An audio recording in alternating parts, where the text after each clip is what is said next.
I'm sure a lot of you guys remember the old ceremonial hunting tradition of eating the heart out of the first animal you kill. Meat from those organs are among the most nutrient-rich foods on the planet. You can get those same benefits your ancestors craved via convenient daily capsules from Heart and Soil. Find out more at heartandsoil.co. And remember, use code MeatEater for 10% off your purchase. There's nothing like snook hook sets at dawn or catching a tarpon in the moonlight. Find your next fishing trip made easy on fishingbooker.com and experience the magic of the Sunshine State or any other destination on your fishing bucket list. Book a blue water adventure in search of sailfish or go snapper fishing with the kids. With over 6,000 captains and trips to choose from, planning your next one just got a whole lot easier.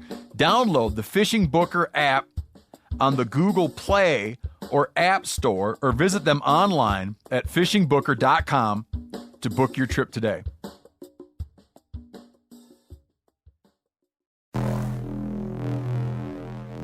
Welcome to the Wired to Hunt podcast, your home for deer hunting news, stories, and strategies. And now, your host, Mark Kenyon. Welcome to the Wired to Hunt podcast. I'm your host, Mark Kenyon, and this is episode number 333. And today in the show, I'm joined by the DIY sportsman himself, Garrett Prahl, to examine his ultralight mobile hunting style and the fascinating approach he takes to testing and modifying his gear to perfectly fit his hunts. All right, welcome to the Wired to Hunt podcast, brought to you by Onyx. Today in the show, like I just mentioned, we've got Garrett Prahl. And if you know of Garrett, it's likely because of his popular YouTube channel or podcast, both under the name of DIY Sportsman.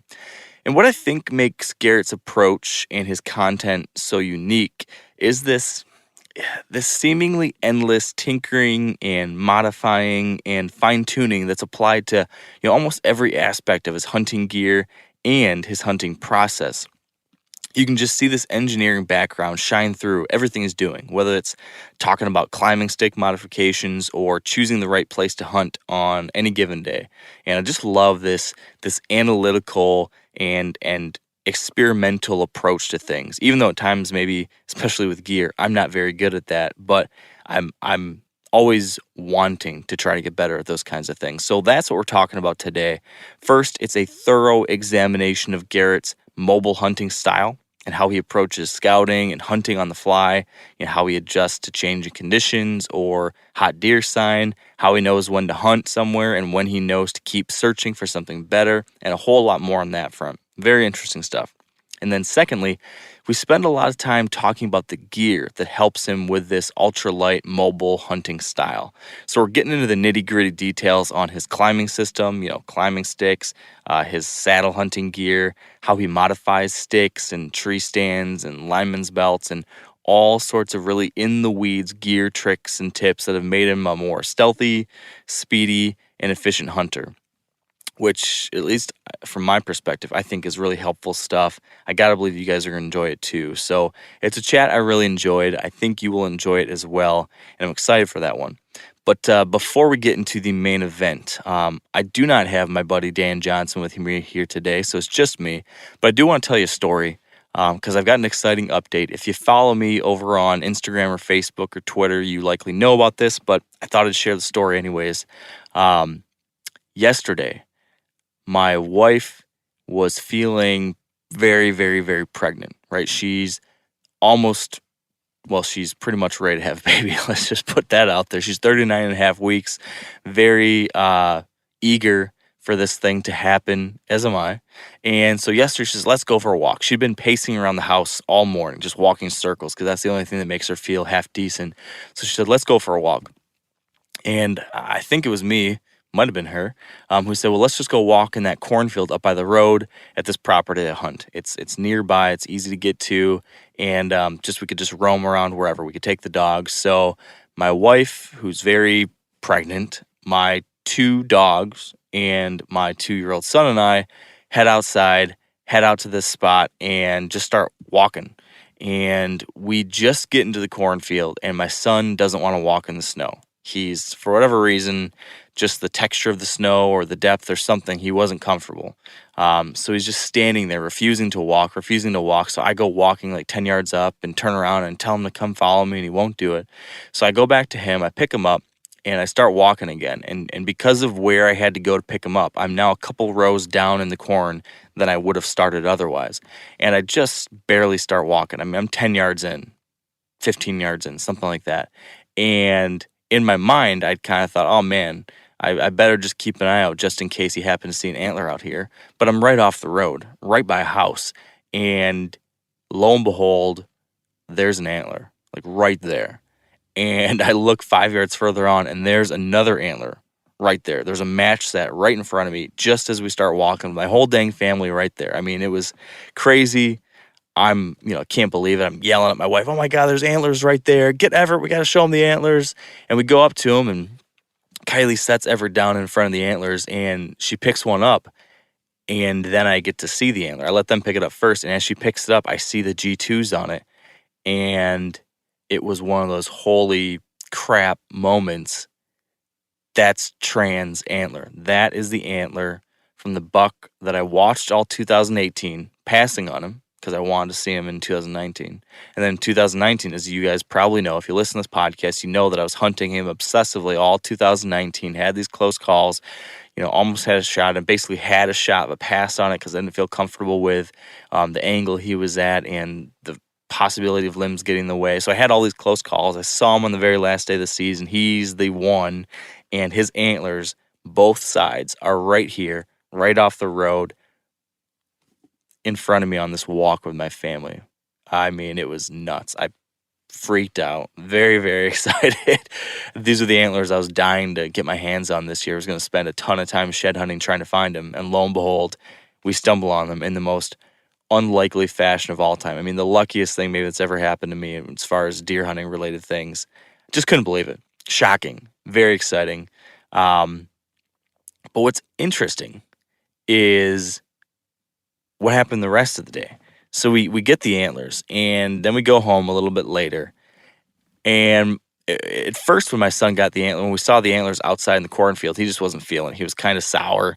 He just wasn't happy about the whole walking in the deep snow. So we go back to the house, get inside. I give him the antlers then, and then he freaks out. He's really excited about the antlers. He's trying to say the word antler. It kind of comes out, ah-rah.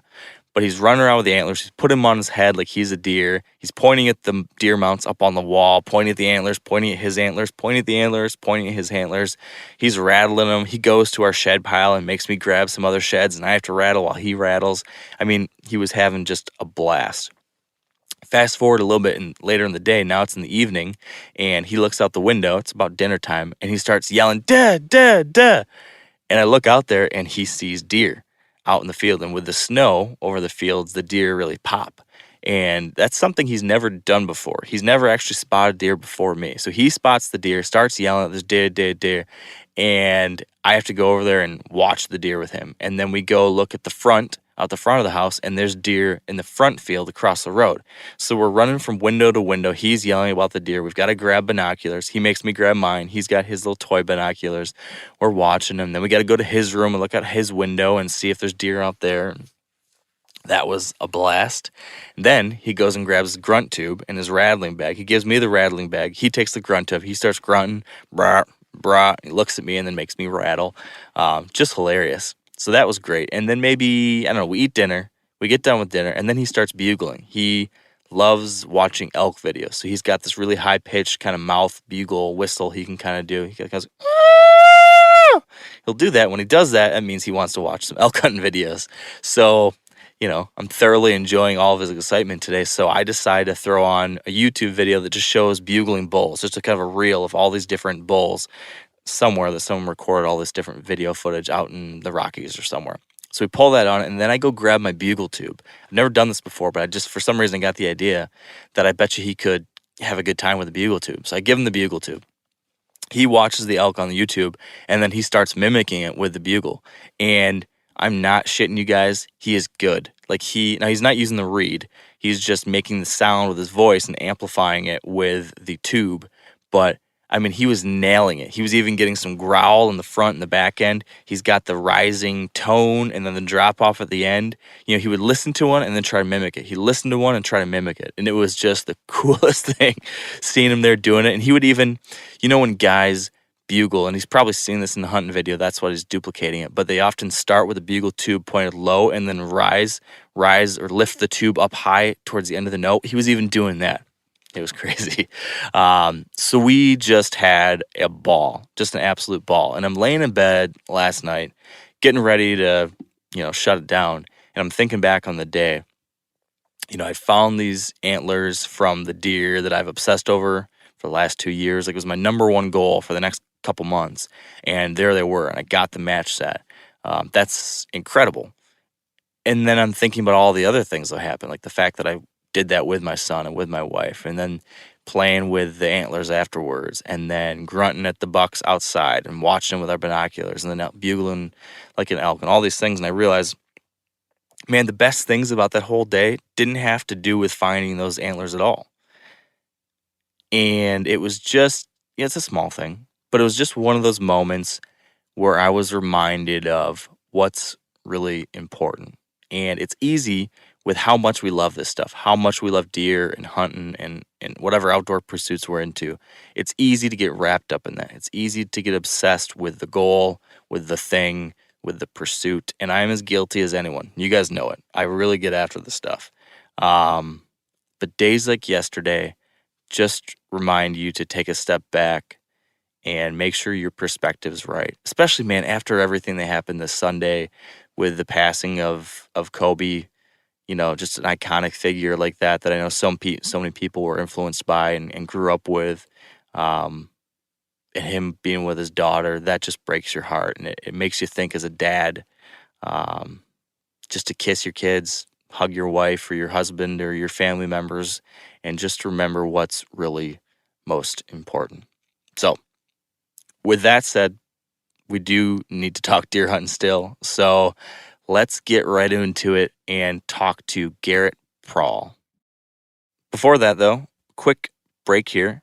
And we're not going to thank a partner here this week. I'm actually going to just thank you guys. I want to give a thank you to the entire Wired to Hunt audience for your support with my book, That Wild Country. The support, just the uprising of folks talking about the book, sharing the book, buying the book. It's been incredible. I can't tell you how much I appreciate it. It's been a huge success because of you guys. So thank you for that. If you haven't yet picked up a copy, certainly would encourage you to do so. Check out the reviews on Amazon to see what the real people think about the book. I've just been so pleasantly surprised and honored and humbled to hear that people are really enjoying it, finding it really informational, but also a lot of fun. Man, that is the coolest thing to see people enjoying that. So thanks in advance. And if you did pick up a copy, I thank you for that. But also, if you haven't left a review on Amazon, it'd be amazing if you could do that. There's a couple folks in there that don't like the fact I hunt or leave a couple nasty comments like that. So we got to make sure there's some other good reviews out there too, which fortunately 99% of them are, which I'm super appreciative. So head on over, leave a review, and thank you in advance for all of your support there. All right, with me now on the line is Garrett Prahl. Welcome to the show, Garrett. Thanks for having me on, Mark. Yeah, I'm glad we're getting to chat. As we just mentioned before I started recording, I saw you at the bar at ATA, and I think I was standing next to Dan Johnson, and you know how he is. He's big and loud, and he won't let you get past him, so I couldn't reach over and grab you and chat with you. So I'm glad we're finally getting able to chat tonight because I've been following your work from afar and enjoying what you're putting out there to the world. So glad you can be here tonight, man. Absolutely appreciate it. So tell me this. I kind of want to just jump right into it. I want to know, how did you become the DIY sportsman? Why is that how you define yourself? You know, I think it just it morphed into that over time. I've always been the kind of guy who tinkers around with a lot of stuff, build stuff in the garage, never really did anything in terms of like guided hunts or anything like that. Everything that we did growing up was always, for the most part, public land, kind of, figure stuff out as you go. So when I started to make content, eventually it kind of morphed into, that everything kind of fit in that DIY category in some way or another, whether it was from that hunting aspect or if it was actually building my own gear. And it just kind of kept on going from there. When did that facet of it start, the whole gear side? Were you doing that even as a kid? Were you the kid that was obsessed with Legos and Kinects and all that stuff? Or when did that kind of click for you? Oh yeah, I've always been that way. I was the kid who was, a second grader whittling little Rapala lures with a pocket knife. Nice. That was totally me. That's amazing. What was your first piece of hunting gear that you modified or created? Do you remember that? Oh boy, that's a good question. I'm not even 100% sure what the first thing was. Maybe aiders for sticks. Nice. Okay. So that's probably within the last decade then? Yeah. Yeah. So what about your hunting style itself? When, if I were to look at when my own style of hunting kind of came into its own, or when I came into my own as a hunter, it was a little over a decade ago, probably in my very early 20s. That's when it clicked for me. And I went from just hunting to hunting in a informed way that was like now my way. When did that happen for you? When did you shift from just being like a kid out there hunting to, I'm hunting? Do you know what I mean? Yeah, for me, it was probably when I was about 15. For the first couple of years, my dad and I, we'd go out in the woods and we'd kind of try to figure it out, but we never quite, knew exactly what we were doing, wanted to get better for sure. And about that same time, I stumbled on some articles from guys like Dan Infalt and Andre DeQuisto talking about marsh hunting techniques, which was, kind of the terrain that we most often hunted. And that really opened up my eyes and also allowed me to kind of dig a little bit deeper and figure out on my own what methods and strategies I could use to help, get a little bit more familiar with the scouting aspect, get a little bit more familiar with the note taking, and kind of plugging in all that together to make it work actually in the fall. So that's kind of when I really went off the deep end, so to speak, and really started to put a lot of time and effort into really refining the way that we hunted. Yeah.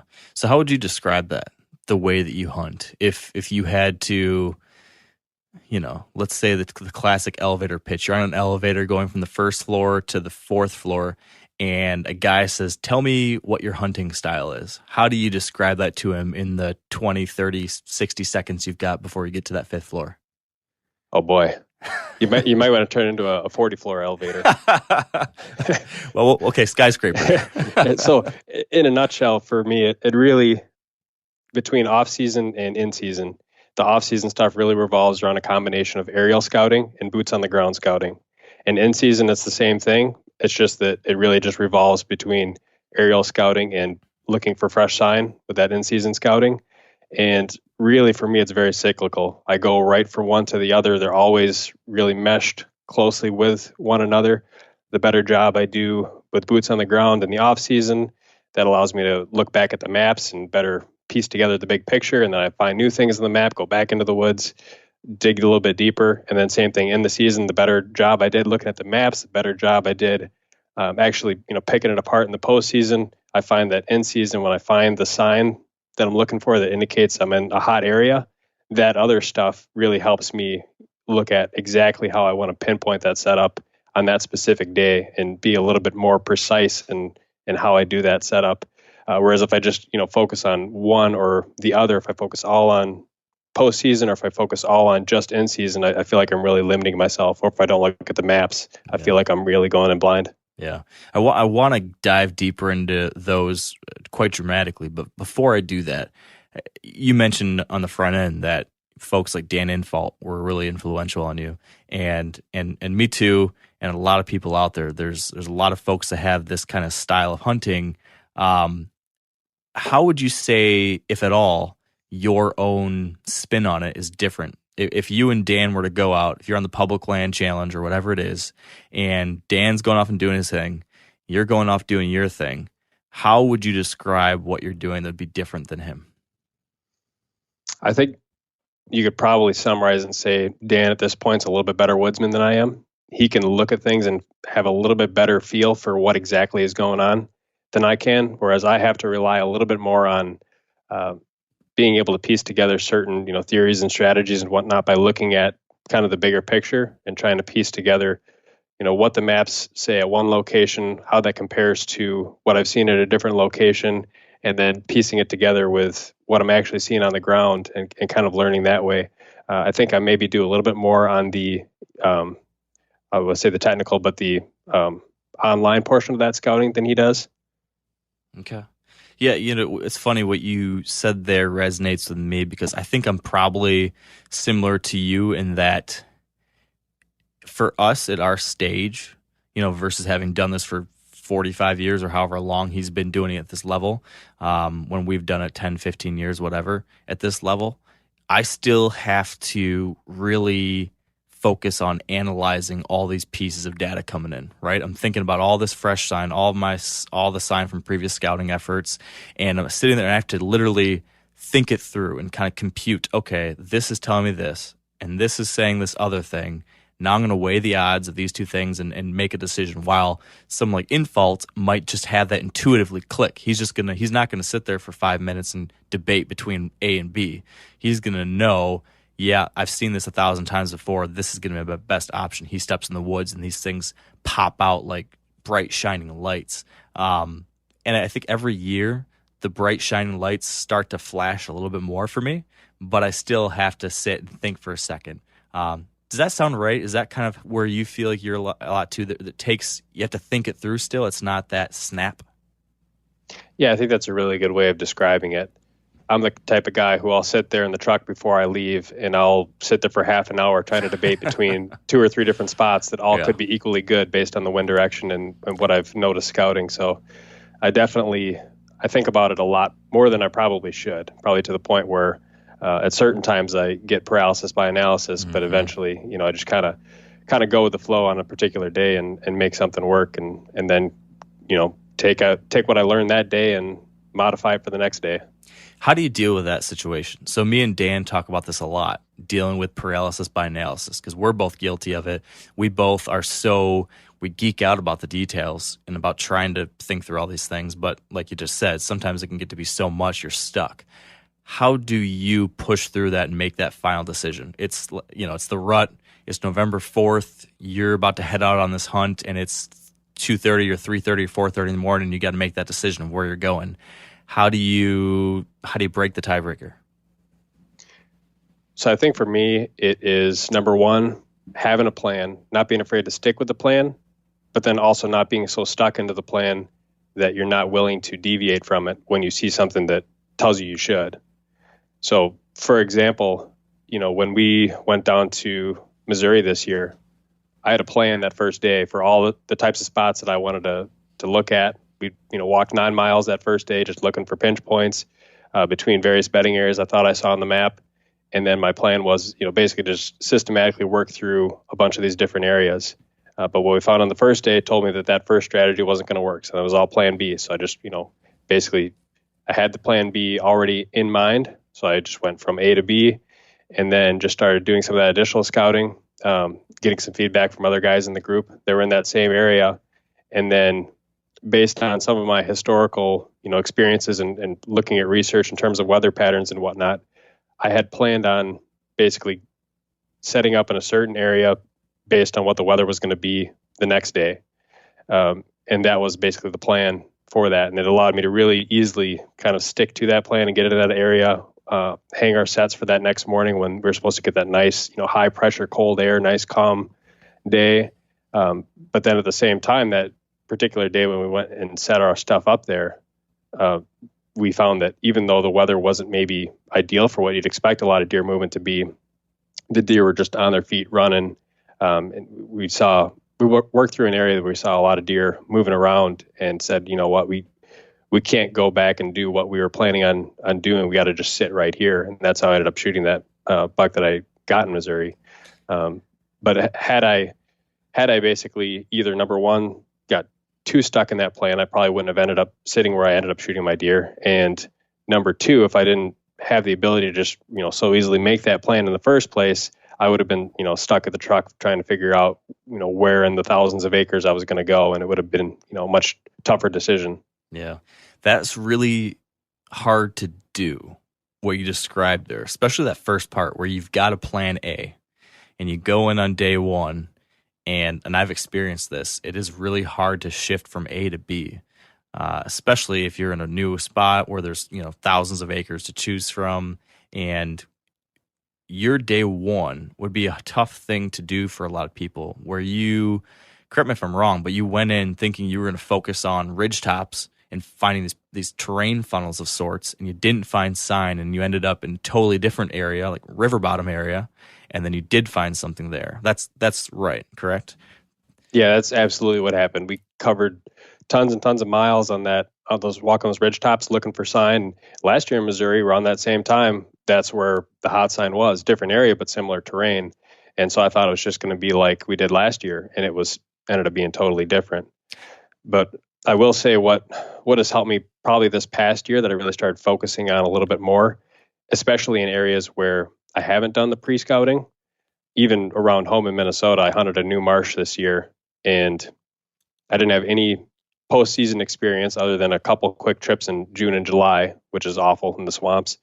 But effectively what I tried to do, since there's so much acreage, there's so many spots that look like they could be great, is I would specifically pick on a particular day to go on a route that could take me through an A, B, and a C. And so I would go in there on whatever day I was going to hunt and look at the sign in area A. And if it wasn't that great, I would just keep on going to B, and then I would keep on going to C. And by the time I got to C, if C also wasn't that great, then I would just continue scouting my way back to the truck. And, it didn't feel as much like it was a wasted day. Whereas in the past, what I may have done is said, okay, A looks like the best potential spot based on the map, and I would go in there, I'd hunt it regardless of what the sign looked like. And I think I definitely got on more deer this year by having that A, B, C strategy in mind, rather than trying to pick spots where it was, really, no plan B option. Yeah.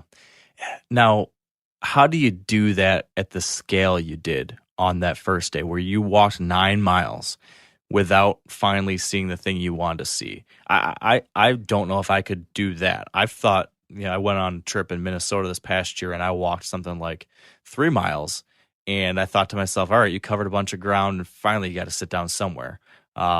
You covered 9 miles before you finally found the thing you wanted to find. Tell me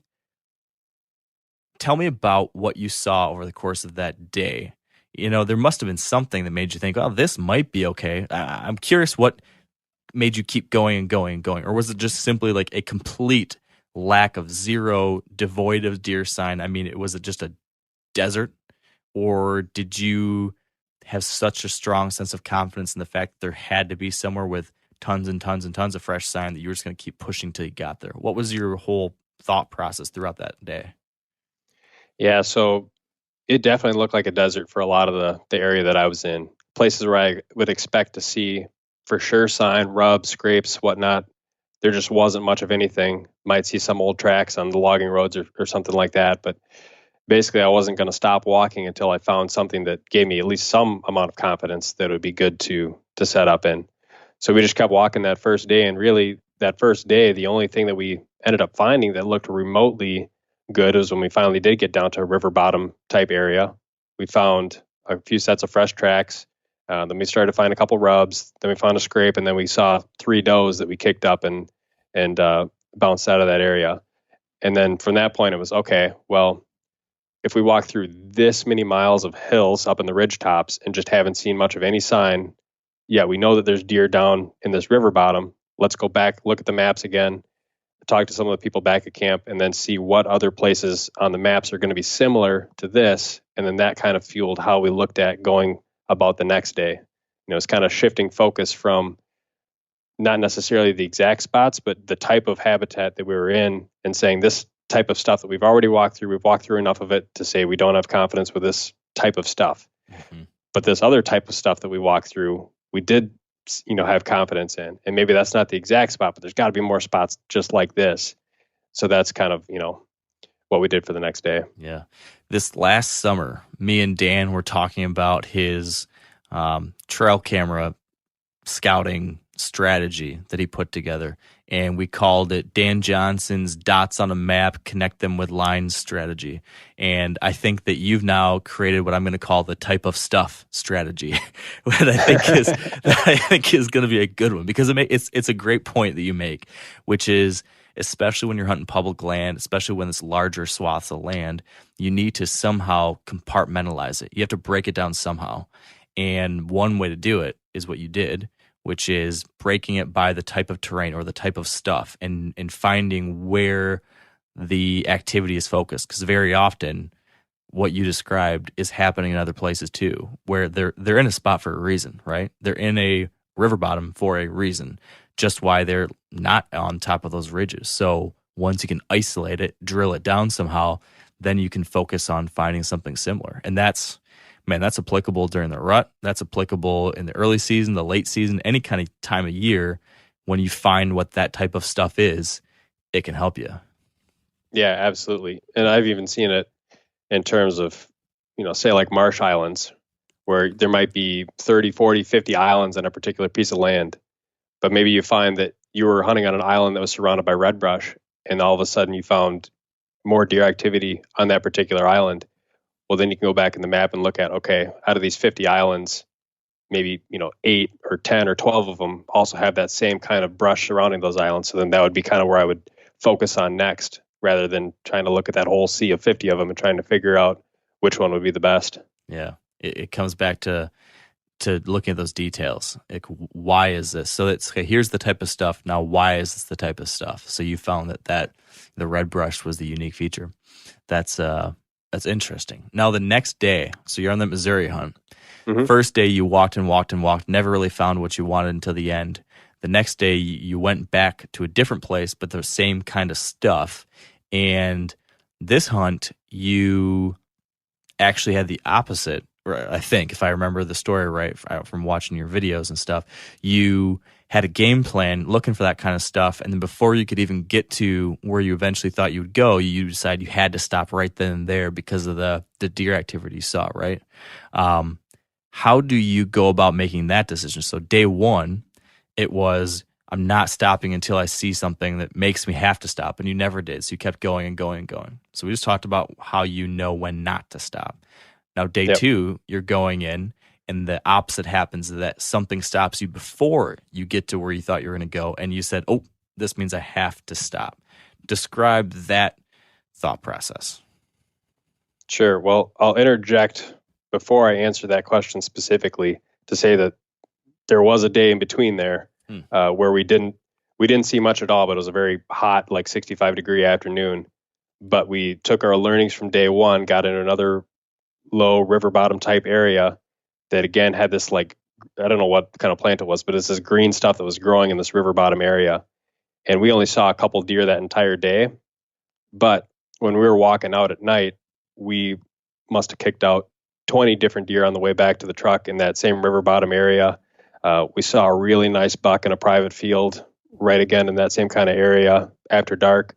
So it was like, okay, now we've kind of confirmed that the river bottom is where they're at. And we think that it might just be a factor of the weather, that they weren't moving during daylight in that particular habitat. Okay. So based on day one of not seeing anything in the ridge tops, saying, hey, it might be good in the river bottoms. And then day two, kind of that confirmation of, hey, the deer are down here. They just got to move during daylight.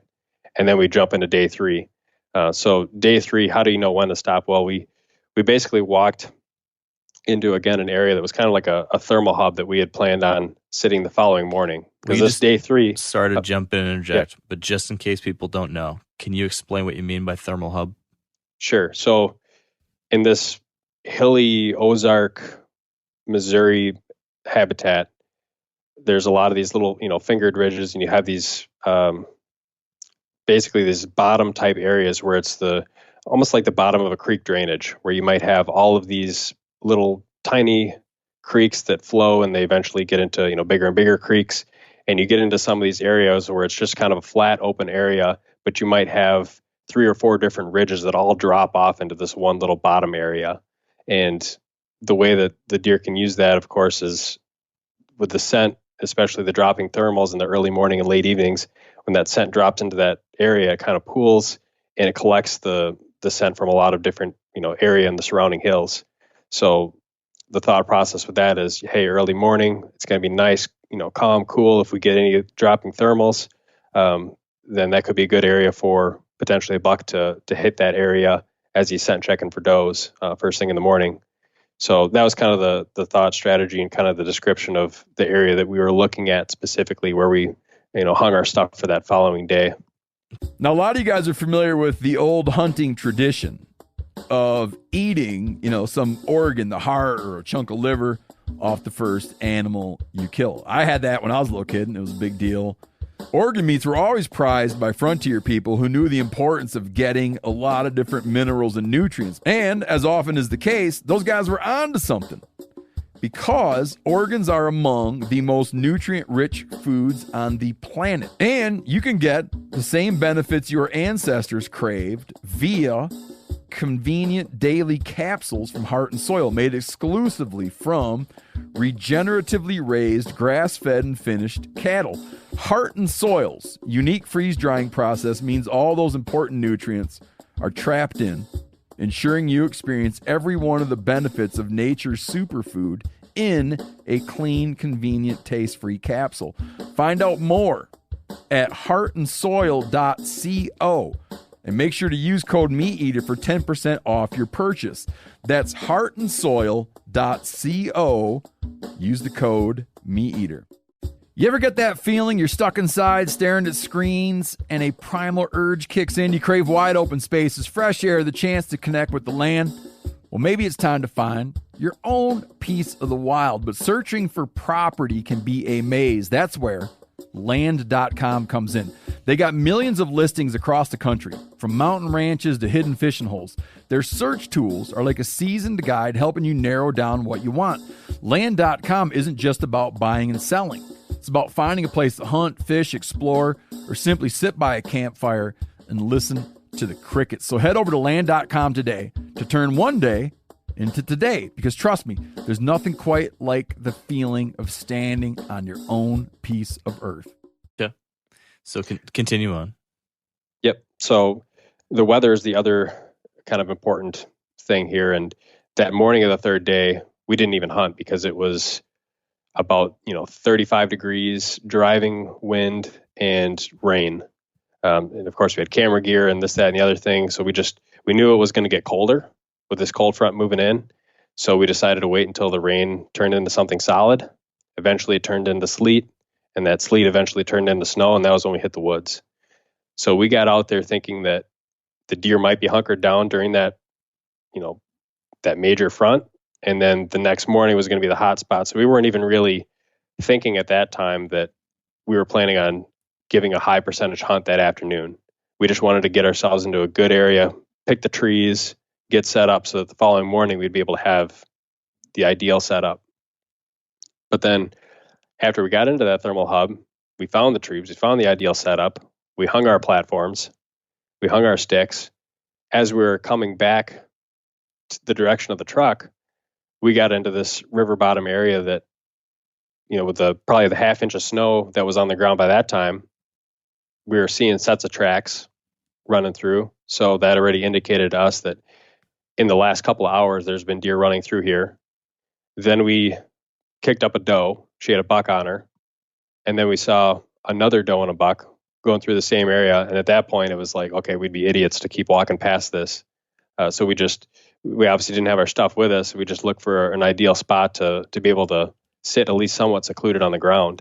And the challenge with that particular area was that it was open river bottom, and you could see, 200 yards in most directions.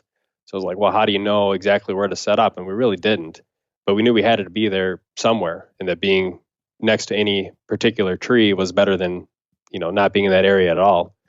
So we ended up just kind of trying to pick the best spot that we could that was next to some tracks, and it was kind of next to a convergence of like a CRP field and a little bit of thicket that was also kind of on that river bottom. But to be totally honest, I mean, the deer, there was nothing that was defining enough of a terrain feature to force the deer through any particular spot.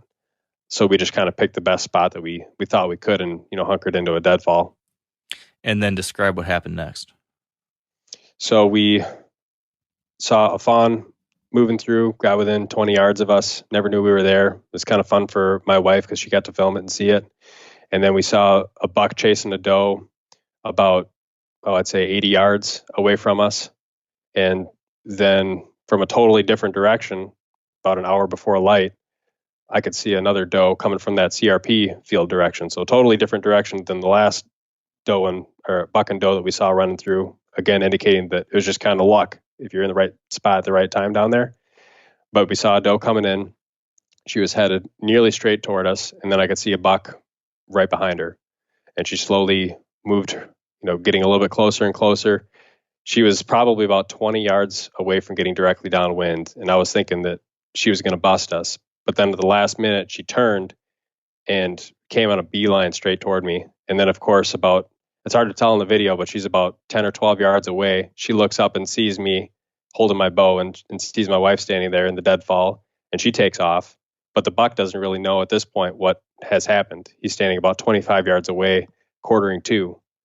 Well, then he finally turns his head to go look at the doe, and I got back to full draw, and then settled the sight on him and shot. And then, the rest is history. So it was a little bit of a, luck, but I'll take that during the rut any day, Yeah, heck yeah. Well, it kind of seems like this is something that is not completely out of the ordinary for you, though.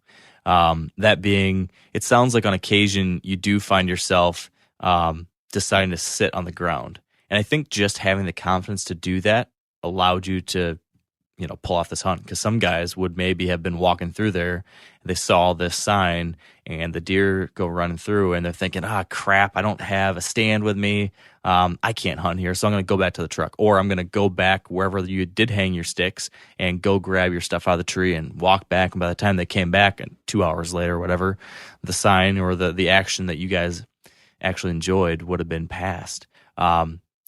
Tell me about that. Tell me, how often do you find yourself bow hunting on the ground in that kind of, impromptu kind of way? Is that something you're adding to your repertoire more and more, and why? Yeah, I think this year definitely more than in years past. Probably about, I'd say a good 30% of my hunts this year I sat on the ground. And a lot of times it was just kind of going back to the plan A, B, C. Sometimes you get to plan B or plan C, and you just don't feel like you have that much time to be able to set up, or maybe the area that you're in is not really ideal for a tree stand setup or a saddle setup, but you have great ground cover, whether it's grass or whether it's deadfall. And I feel like sometimes you can be more effective on the ground. You definitely do get picked off, in my experience, a lot more on the ground than you do when you're up in a tree. But again, it's kind of a balance between, do you think you got a better shot at trying to get up into a tree and maybe busting a deer out because they're getting ready to move? Or do you think you're going to be able to get a shot off on the ground? It really just comes down to a situation specific type thing. And if I'm hunting on the ground, it's usually because I have the confidence that I'll be able to at least, get drawn back and be able to get a shot opportunity in a particular area without getting winded. Yeah. Anything you've picked up having done that more and more this year? Any little best practices or tricks you've learned to, whether it be getting drawn or picking the right spot on the ground, or anything you found that's helping you do that? Yeah, tree size definitely has been a big thing. Every time I've tried to sit on a tree that's narrower than my torso, I always get busted, it seems like. And I like the bigger trees. Also, where the sun is coming from definitely makes a difference in how I'll set up. If the sun is from behind me, I like to get on the front side of a tree or a brush or deadfall and kind of sit in the shade and be on the front side of that tree as if I was turkey hunting with a shotgun. And if the sun is in my face, then I'd much rather be on the back side of that tree and be kind of sitting in the shade there, so I don't have the sun glaring off of me and magnifying all of my movements. So if the sun's in my face, a lot of times I'll take the tether for my saddle and I'll just hang on the back side of the tree to stay comfortable. And if it gets down to prime time, I might even just unhook and just stand vertical behind the tree. I did that on one hunt this year and had a buck walk by within 20 yards, had no idea I was there because I was able to sit behind that big red oak in the shade, and he never even looked my direction. But then if the sun, of course, is from behind me, then I'd like to stay on the front side and have a little bit easier time trying to get to full draw. Picking when to draw definitely is huge. I always, even if it's a deer I'm not going to attempt to shoot, I like to practice getting to full draw, just because it's it teaches you so much, like learning what you can and what you can't get away with and when you need to be able to move. Oh yeah. And of course, filming makes that infinitely harder. A lot of times when I do get busted, it's from a combination of moving the cameras and trying to get my bow in a position. So if I didn't have that, that would make it much easier. What I like to do with a compound is definitely get drawn back at the first opportunity that I have and stay at full draw, until I get a shot opportunity. With a traditional bow, if I'm hunting with one of those, then I can't really do that necessarily. So I just kind of got to wait until I get the first good shot opportunity that I would have. But yeah, all those little things definitely make a difference. Wind too. I mean, you can have the wind doing one thing up in a tree. On the ground, it might be doing something a little bit different. So it's really a case by case thing. And every time I do it, I learn something a little bit more. Probably in a couple more years, if I continue to hunt off the ground a lot, I'm sure I'll know even a lot more than I do now. Yeah. It seems like you're getting into those kinds of situations because you have this very mobile hunting style, which we kind of talked about. Infault, Eberhart, whoever. A lot of these folks have kind of preached this for a long time now. There's a lot of folks like us who are trying to adapt it to our own styles and put that into action. So when you're not on the ground, it means you are in a tree. And one of the things about you that has made you interesting to me, particularly interesting over the years, is the way you've focused on really fine-tuning your mobile hunting setup, maybe more than most other people, definitely more than most people. That's been really interesting to me because I am not naturally good at gear. I'm not naturally good at messing and modifying and improving and fine-tuning and testing a gear setup, whether that be my bow or my tree stand or my saddle or my truck. That's just not I'm just not naturally good at that stuff. So when I see someone like you who's really good at that stuff, I'm very jealous and I kind of dislike you a little bit for it. So let's just get that out of the way. But that said, I want to dive deep into kind of the evolution of your mobile hunting setup, because I know that you've used climbing sticks, you've used mobile tree stands, you've used saddles, you've used all sorts of interesting modified climbing methods. Let's talk about where you're at right now. What is the best mobile hunting setup for Garrett today? If you had to go on with one setup for your public land hunt you're going on, or whatever kind of hunt, what's that going to be of all the things you've tested? So I would say probably my bread and butter system is a saddle with a platform like the Predator, 3 climbing sticks with double steps, a single loop aider, and if the leaves are already down, then I would take 4 sticks instead of 3, and then a lightweight lineman's belt, like an 8mm Oplex rope, same thing for the tether, and basically just go with that. That would allow me to climb up into a tree. It allows me to use 1 stick if I need to, 2 sticks if I need to. It allows me to hunt off the ground if I want to. It really gives me a lot of options.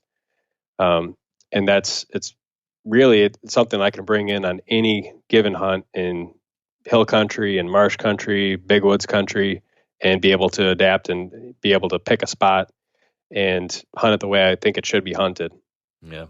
And I think that's been one of the biggest things for me, especially why I love making the switch to a saddle, is that when you head in and you've got your saddle and you've got your sticks, you don't feel the same obligation to go sit in a tree up high as you do if you carry it in a 12 or 15 pound tree stand. It just seems so much easier. You know what? I'm just going to sit in the ground because you're not hauling in this big thing. But at least for me, when I used to have that stand with me, I'd get in there. I'm like, well, damn it, I just hiked this thing in here. I better use it. Right. Yeah, the lightweight approach, the ultralight approach, is more and more and more appealing to me. Let's start at the ground, though. Let's start at what you're doing at base level. Before you get up in the tree, you got to climb up there. You've tested and tried a whole bunch of different ways to get up in there. Some of it I think is crazy. I've seen some of the things you've tried and the things you've manufactured, and it's nuts. But it's pretty cool. I couldn't do it. Tell me about what your current climbing method of choice is. You said 2-step sticks. What's your favorite brand? Are you modifying them at all? What do you think is the best option right now for you? Well, so the ones that I typically use are ones that I made a couple of years ago. They are 24 inches long. And like I said, the double steps, really the closest thing in terms of design, if people want to get a visual, would be like the Beast gear sticks. In terms of the weight, in terms of the length, in terms of the design, they're very, very similar to those. So that's kind of what I prefer, because I feel like I'm able to maximize the amount of height that I'm able to get per stick. They're lightweight at, roughly 1.5 pounds per stick. And the aiders don't really add much of any weight at all to them. And they're not as packable, right? If I need to crawl under deadfall, that's really the only time when it becomes a pain, because those steps will hang up on the deadfall as you're trying to climb underneath or crawl underneath. But apart from that, it's usually not too big of a deal. And there's really no tree I can't get in with that particular system. And the other thing that it allows me to do with the steps being that far apart from one another is, on certain trees, I can kind of, lean forward and hook my knees around those top steps. And that gives me a little extra stability on top of the lineman's belt to be able to, trim a limb if I'm able to trim limbs, or set my next stick if it's a really goofy, odd leaning tree. So it just gives me a lot of flexibility. Yeah. So if most people out there probably can't build their own sticks or modify sticks maybe, but if they were out there looking to buy something, that's commercially available right now, what would the, key things, you kind of just described it, but if you're looking at what's available out there, what would be some of the key features you would say that people should definitely try to get when they're choosing from the 4, 5, 6 different stick options out there? Sure. One thing is weight. If you're using 1 or 2 sticks, it really doesn't matter all that much. But if you're using 3, 4, if you're using 5, that really starts to add up pretty quickly. So weight's definitely something I would look at. I personally like the double steps, like I mentioned, but there's a lot of guys that also like the single steps, and really that comes down to personal preference, I think, more than anything. Single step sticks will usually pack a little bit better than the double. So if you're crawling, go ahead. Just to make sure that folks understand, when you say single versus double, I think I'm understanding what you're saying. As I understand it, it'd be when you get to your first step, like on a lone wolf, there'll be one step that slides out to the right, and then you have to kick out one to the left for the next step up. But then on a different type, like the muddy sticks or something, they've got left and right steps on the first step, left and right on the second step, left and right, as you go up and up and up. That's what you mean, right? Yeah. And it's good to clarify that, because there's the double steps like you just described. And then there's also, sometimes I'll use double steps to describe the fact that there's 2 steps on that stick. There's 2 of those double steps, one on the top and one on the bottom, plus the aider, versus having 3 like a set of hawk or muddy might have. Yes. Okay. So continue with what you're saying then. Start jumping. Yeah. So definitely weight. And if you're a single or a double step guy, that'll determine, if you want to go more packable, if that's more important to you, then rotating single steps like the lone wolves might be your better option for you. But if you like just all around best climbability, I think double steps, each step having 2 on the same level is definitely the way to go. I personally like standoffs that are a little bit further from the tree, as opposed to standoffs that are really close to the tree, just from the standpoint that it allows me to get more of the balls of my feet on the step, and then I don't get calf fatigue nearly as bad. And it allows me to, wrap my knees around the top steps a little bit easier if I do happen to be on a tree where I want to be able to do that. So those are things I would look for. Really within the mobile community, there's the Beast sticks, there's the Lone Wolf custom gears, the Hawks. Hawk actually came out with a new 2-step stick this year, based on the fact that a lot of guys used to take their 3-step ones and cut them down to make the, just the top and the bottom one. Which brings me to another, point of distinction, is just the overall length of the stick. Me being 6 foot tall, I like a 24-inch aluminum portion of that stick. I don't feel like that's really stretching it out too far for me at all. If I was 6'4", I could probably go with a little bit longer tube. And then obviously late season, it gets a little bit more tight, but I still found that for me, 24 inches is still doable. And the step spacing on that's probably closer to 22 when you factor in the loss, having the step not at the bottom of the tube. Whereas you see a lot of sticks out there might have a 15 or 17 inch step spacing. So again, the shorter ones are going to be more compact, a little bit more packable, but I feel like the climbability, you can usually get by with a little bit longer step spacing than you might think. Yeah. What about the attachment to the tree? I know I've on the sticks I use, I've replaced the usual belt. I'm blanking on, I'm brain farting on the right way to describe this, but the webbing that you throw around the tree and cinch on your Versa button or whatever, I've taken that out and replaced that with something different than what came with the sticks out of the box. I know you've tested a whole bunch of different things. I saw a video of yours once with like 6 different rope systems, attachment methods. What do you think's the best option? What do you use? What do you recommend for other folks there? Just use it out of the box, or do you think we should all be switching it out? Well, there's nothing wrong with using the off-the-shelf method with that cam buckle strap. But if you do ditch that strap, you save like 6 to 8 ounces per stick, and you eliminate that potential for noise, right? You can, put steel strips or rubber or felt or anything on those buckles to quiet them down, or you can just be really careful. But if you switch to a buckleless system, then you're able to be, obviously a little bit lighter, a little bit quieter in general. What I like personally the best, after trying, like you said, just about everything that's out there, I still keep going back to a 1/4-inch piece of AM steel that's spliced into a loop on one end that you slide over the Versa button, and then you just throw that thing around the tree, and then you just, it's going to be tough to describe it on a podcast, but the rope mod, basically, where you just take that free end of the rope and hitch it underneath itself and lock it and hold it in place with a half hitch, it allows me to use it on basically any tree, because you can make that AM steel rope as long as you want. You can make it 8 foot, you can make it 10 foot, you can make it 6 foot, right? You can do whatever length you want there. So tree size isn't as big of a concern. That AM steel is very, very low stretch. It's Dyneema. So when you actually do the rope mod and you put your weight on the stick, it doesn't sag as much as you would get with some other climbing ropes or just like accessory cord or something like that. And in comparison to, some of the daisy chain style of methods, you don't have to worry about nailing a specific loop perfectly, right? It doesn't matter what exact diameter that tree is. You can take that AM steel, hook it in place, and just pull it tight and cinch it, and then you're going to get a minimal amount of movement down the tree once you actually do put your weight on it. Yeah. So I'd say that's probably my go-to for sure. Yeah, it's pretty slick. And for anyone who's not familiar, AM steel is just a really small diameter, super, super strong rope, right? Basically, that's what it is. And then you splice essentially a loop in the end, and then with those knots you described, that you're able to do that all without any daisy chains, without any buckles, without anything else. That's a pretty cool way to do it. Yeah, and I like it a lot.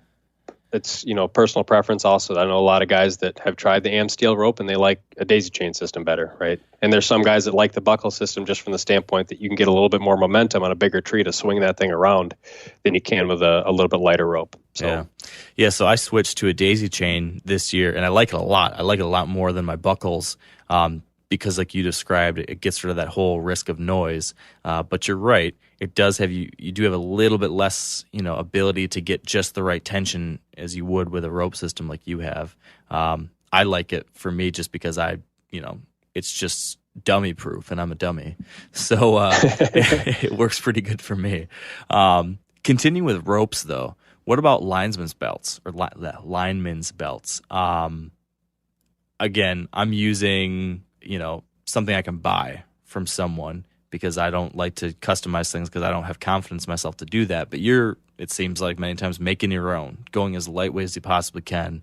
Any recommendations, whether it be for making your own or DIYing it, or if someone doesn't feel confident with that and you want to point them to something they can just buy off the shelf or a couple pieces they can buy, what would you recommend as far as improving that? Because I can tell you, back in the day when I used to hunt from a tree stand and I used a full tree harness, the lineman's belts you get in the box with those are so god-awful, and I used them for way too many years that finally switching to something good has been just a paradigm shift for me.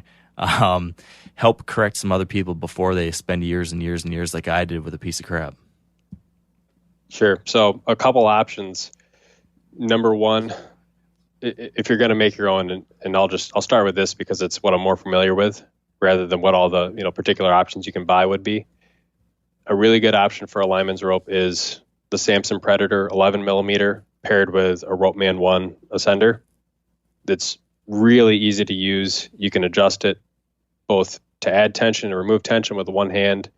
It's a nice, little bit easier to handle size, the little bigger 11 millimeter rope that's very similar to what you would already see in a lot of tree climbing industry applications. And it doesn't take up a whole ton of weight. It's going to be, again, similar to maybe something that's off the shelf from like Tethered or Muddy or something like that. But it's a pretty good, reasonable option. And I used that for several years and didn't really have that many complaints with it. Another option that I've used more recently would be a smaller rope, 8 millimeter in size, called the Sterling Oplex rope. And that rope, again, it's a static rope. It's got a nice camouflage color to it. It has a nice firm sheath. So you're able to use it like a lineman's rope very easily. For that one, I wouldn't use the Ropeman 1 just from a sizing perspective, but you can use other ascenders like the Ropeman 2. There's a Kong Duck. There's a CT roll and lock. Those are all mechanical ascender options. And if a guy doesn't want to use a mechanical ascender, maybe he doesn't feel comfortable with it or whatnot, you can also use a small cord like a Beal jammy. And it's a little small cord that's very high tensile strength that is used for basically making hitches on smaller diameter ropes like that. And then you can use either like a Prusik knot, or there's other types of knots that you could use in that particular setting to slide your carabiner back and forth. And then there's little pieces that you can add to that system that are called tenders that basically would take the place of your second hand. Normally when you have a Prusik knot on a lineman's rope, you would have to grab the knot with one hand and pull the tag end of the rope with the other. Yeah. Right. So what the tender basically does is a little mechanism that just basically, when you pull on the tag end of the rope, it grabs the back end of the knot for you and allows you to slide that with just one hand. So that's an option for guys who want to go with maybe a smaller rope, but don't necessarily want to go with a mechanical ascender. They have that option too. What I typically do for the lineman's rope is I use that Sterling Oplex rope with a Ropeman 2 ascender. You got to be a little bit careful with the Ropeman 2 because the teeth do tend to chew away at the sheath if you're not careful. But if you're careful, I haven't found it to be that much of an issue. But I've heard reasonably good things about the Kong Duck and the CT roll and lock too for that particular application. And then for a tether, same thing. You can use the Samson Predator rope. You can use the Sterling Oplex rope for that. I've used both of them. If I were going to make a tree stand tether, I would probably go with the little bit larger diameter Samson Predator rope and use a friction hitch. Whereas for the saddle, I usually use that Oplex, and I usually just use a mechanical ascender because it's just really nice and easy and fast to be able to adjust on the fly. So when you're talking about these different types of ropes, why are you choosing one or the other? Like what is this? Simply trying to cut ounces, trying to be as lightweight as possible for a lot of this, versus just taking the rope that I get when I buy the whole kit with my saddle or something like that? Yeah, so basically it's trying to reduce weight, reduce bulk, make it easier to use, all without making too big of a compromise on safety. Right? So if I was going to do something where I could get down to a 2-ounce lineman's rope, but it put me at a large risk safety-wise, it wouldn't be worth it. Right? And if there's nothing wrong with the off-the-shelf stuff other than the fact that, it's just bigger rope. Even that Samson Predator is a little bit bigger rope. So when you bunch that thing up and put it in your, little cis hauler type bag, it's just going to take up more space, and that's less space for other type things. The weight, if you have a pretty minimalist system, isn't a huge concern. But again, if you can make it lighter without compromising safety and you can make it more packable, then why not? Yeah. Right. Now, a lot of you guys are familiar with the old hunting tradition of eating, some organ, the heart or a chunk of liver off the first animal you kill. I had that when I was a little kid, and it was a big deal. Organ meats were always prized by frontier people who knew the importance of getting a lot of different minerals and nutrients. And as often is the case, those guys were onto something, because organs are among the most nutrient-rich foods on the planet. And you can get the same benefits your ancestors craved via convenient daily capsules from Heart and Soil, made exclusively from regeneratively raised, grass-fed, and finished cattle. Heart and Soil's unique freeze-drying process means all those important nutrients are trapped in, ensuring you experience every one of the benefits of nature's superfood in a clean, convenient, taste-free capsule. Find out more at heartandsoil.co and make sure to use code MeatEater for 10% off your purchase. That's heartandsoil.co. Use the code MeatEater. You ever get that feeling you're stuck inside staring at screens and a primal urge kicks in? You crave wide open spaces, fresh air, the chance to connect with the land. Well, maybe it's time to find your own piece of the wild, but searching for property can be a maze. That's where land.com comes in. They got millions of listings across the country, from mountain ranches to hidden fishing holes. Their search tools are like a seasoned guide helping you narrow down what you want. Land.com isn't just about buying and selling. It's about finding a place to hunt, fish, explore, or simply sit by a campfire and listen to the crickets. So head over to land.com today to turn one day into today, because trust me, there's nothing quite like the feeling of standing on your own piece of earth. I hear you there. So speaking of trying to find lightweight, non-bulky ways to improve your system, we were talking sticks. I forgot to ask you about your aiders. I know that's another thing that you've tried a whole bunch of different routes. I've been trying a couple things here over the last year, tried to add that to my system. Walk me through some of the different options. I guess first off, explain to folks what an aider is, and then walk us through some of the different options you've tried and what you've ultimately landed on for you. Sure. So in a nutshell, an aider is an additional step that's flexible that you can attach to your stick so that when you pack your sticks up, it's not taking up any extra length.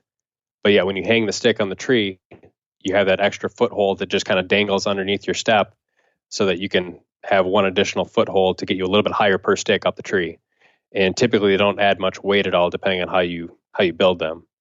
So there's either options that are DIY or there's options that are store-bought. In the rock climbing industry, especially for like big wall type climbing, they'll have these aiders that guys will use to help them get up the walls. And a lot of times those aiders will be 3, 4, 5, or even 6 steps. I've tried aiders like that, and a lot of guys like them. For me, I find that when you get that many steps and you get aiders that are that long, they tend to be a little bit more challenging for me to use, especially if I'm on trees that are maybe not straight, or maybe I'm going from one trunk to another on the way up and balance becomes an issue. I personally like just a single step that's pretty close to the same length as my normal step spacing. So for my sticks, if I have a 22-inch step spacing, I would have one aider loop that is about 20, 21, 22 inches, right thereabouts for my additional loop. I find that early season, or if I'm practicing in the summer, I can add 2 loops that big and I can use it just fine. But get into November, December, you got extra clothes on, I really feel a lot more secure with just having the single loop. And that's, again, a comfort level for, some guys are going to like being able to get higher, and they're, maybe in a warmer climate, they're, a little bit more athletic, and they don't have any issues at all with a multi-step, long aider. Whereas you might have another guy who just feels a little bit safer with kind of minimizing the amount of aider that he has on each stick, or maybe just having an aider on the ground level stick, and then his other sticks are aider free as normal. Yeah. That's the route I took as kind of a beginner's step into using an aider. Is I bought one of those 5-step aiders from the rock climbing world, and I attached that to my bottom stick. But now instead of having my bottom stick, way low in the tree, I can stick that bottom stick at head level almost, and then I can climb up to it with the aider. But God forbid if I, got a little uncomfortable using the aider, I'm only 3-4 feet off the ground, so it's no big deal. Right. So that was a nice way to try it out this year. But what kind of aider, you describe you using that single loop aider, you're making that yourself, right? How do you do that? Yeah, I took a piece of 3/16-inch am steel, and remember the steps on my stick are double step, and it's a fixed double step. So I basically spliced it into the loop on one side of my step, and then I spliced it into the other side. So I was able to use a locked Brummel splice on the first side, and then you can't do the locked Brummel splice on the other side, which is just one of the two methods of making a splice. So on the second splice, I had to do basically just a lock stitch to hold that in place. So if people aren't familiar with splicing, that's probably going to be really hard to follow, but it basically looks like just a big U hanging off the bottom of the stick, and it's just an AM steel U. So the advantage of that is, since one side of the aider is attached to one side of the step and the other is attached to the other side of the step, that loop is always open. It doesn't twist. It makes a really nice, big, open catching point for me to be able to fit my boot in. Some of the aiders I've made in the past, they were multi-step, and sometimes I would just attach them to the tube of the stick in the center. They would tend to spin around on me and be a little bit more challenging to get my boot in, especially on the way down in the dark. Yeah. So having an aider loop that stays open and it doesn't twist makes it a lot easier to use, I think. Is there any fix you've found for dealing with that twist without creating the always in splice like you described there? Because yes, that spin is something I've experienced with mine. Any tips for making that a little bit better, or just figure out a better system? Yeah, if you're stuck with a type of aider system that only attaches on a center point of the stick, it can be challenging. What usually just ends up working the best for me in those type of scenarios is just to, especially if you're way down, you just take your first foot in that loop and just, you get your foot centered in it nice and well, and then you just bite your toe into the tree. And, the more firm you can make that first step, the better the rest of the steps beneath it will kind of follow that same line or stay in that same plane. Whereas if you just kind of haphazardly fit your boot in and kind of let your foot, just spin and angle up against the tree, then the rest of the steps are just going to kind of do whatever. Mm-hmm. I've heard people talk about, and I've seen you experiment with climbing methods involving only one stick or no sticks. Can you describe, is that even tenable for the average person, or is that pretty crazy? It seems pretty crazy. But what's your experience been with kind of experimenting with that? So yes and no. I experimented a bit a couple of years ago with both what they call the one stick method or single sticking, as well as, what you alluded to with, like, hey, if you can use a single stick, why not just take an aider and move it up the tree as you go? Basically what both of those systems entail is you basically hang from a tether and you take one stick and you move it up and attach it to the tree. Then you climb into that stick or climb up onto it.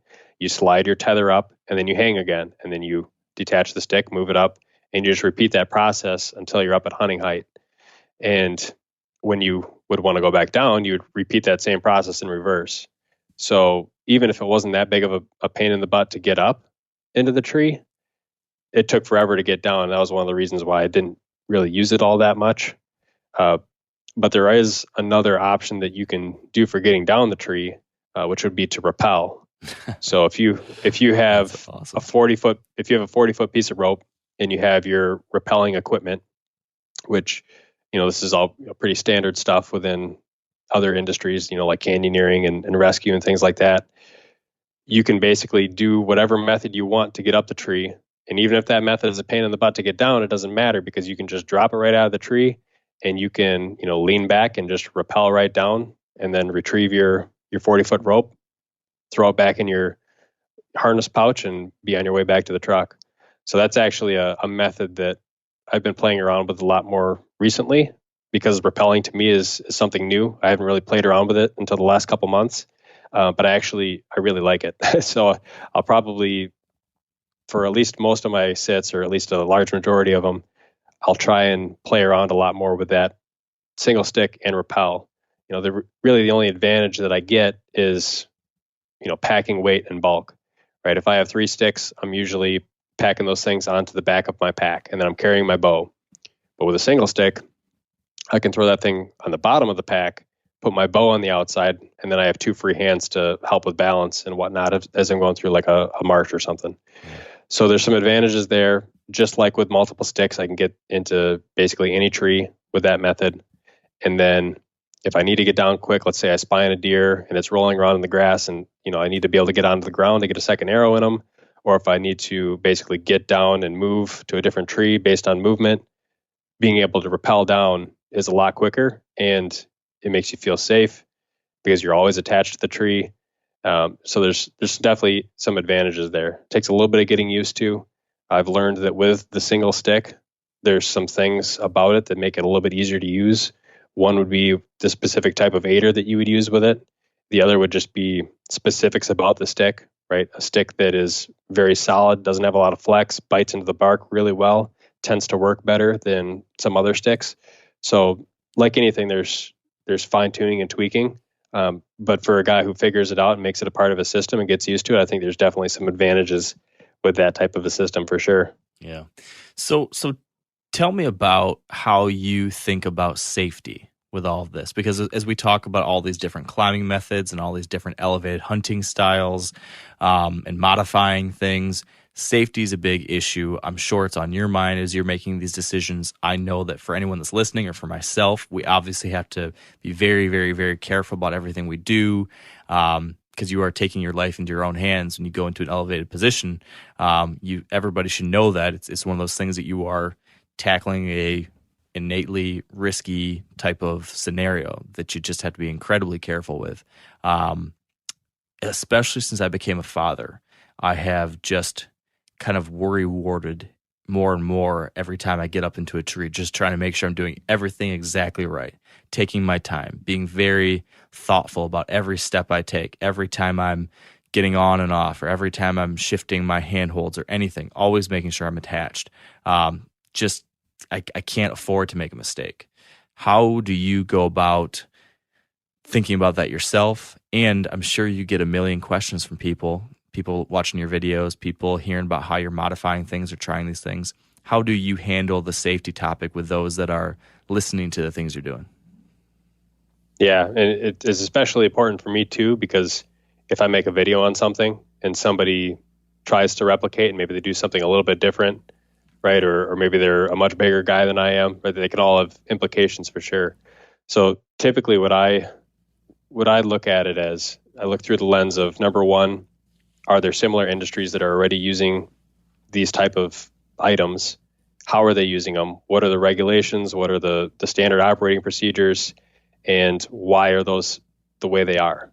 Right? If there's already something within the canyoneering industry or the rock climbing industry or the arborist industry that's standard, there's probably a good reason for it. If I am going to deviate from something like that, I better have a good reason or understand why it is the way it is in that industry and why it might be different for what I'm trying to do.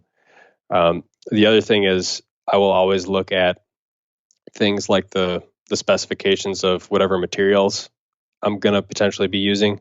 I'll look at test data. And this, I think, helps a little bit. I come from an engineering background, so I'm always looking at tensile strengths. I'm looking at how different things mate together. Am I, introducing any risk by using something in conjunction with something else? And the other thing that we have, like even in our industry at work, one thing we'll have is we'll have something called a failure modes and effects analysis that we'll do when we're designing something in product development. And it basically is a list of every single possible thing that could go wrong. And then tied into that is, what is the severity of, this thing happening? And then also, what is the likelihood or the occurrence of this potentially happening? So if there's something that is really likely to happen, even if it's, something that is maybe not that big of a deal, right? Like, let's say, for example, you using your aider just on your first stick, right? You falling from 5 feet might not be that big of a deal. You might roll your ankle or you might do something like that. But, right, that's something that is a decision you can make. Mm-hmm. Conversely, if there's something that's very unlikely to happen, but the severity of it, if it does happen, is really, really severe, like death, then that's also something where you got to take a step back and say, maybe this isn't, worth it. So you got to look at it from the lens of, number one, have we reduced the likelihood of any bad thing happening? And also, number two, is the severity of it, under control? And that's not a decision that anybody can take lightly. And it's not a decision that you should just, look on YouTube or a forum or something and just assume that whatever somebody says is right. And ultimately, if you don't feel comfortable, if you have questions about something, you shouldn't do it and just do what's, kind of already been established, for sure. Yeah. That's important stuff. And then obviously keeping the common sense things in mind, such as just making sure you're attached to the tree at all times, making sure that you are, just use common sense and take your time.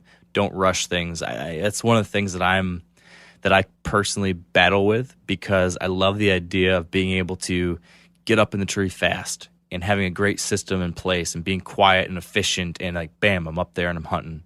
That's kind of like the dream scenario. You want to be that quiet, efficient predator.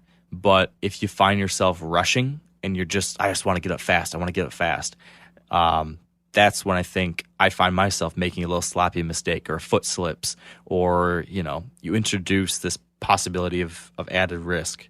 So I try to remind myself that smooth I think it's smooth is fast, or slow is fast, and fast. No, smooth. I always get this wrong when I try to say it. Slow is smooth and smooth is fast. Is that right, Garrett? You know what I'm talking about, don't you? I know. Yeah, I know the saying that you're going for, and if I try to remember it, I'll screw it up too. So. It's try to be smooth and take it slow. And when you do that, you end up going faster than like trying to rush it and getting all herky-jerky and stumbling on what you're trying to do.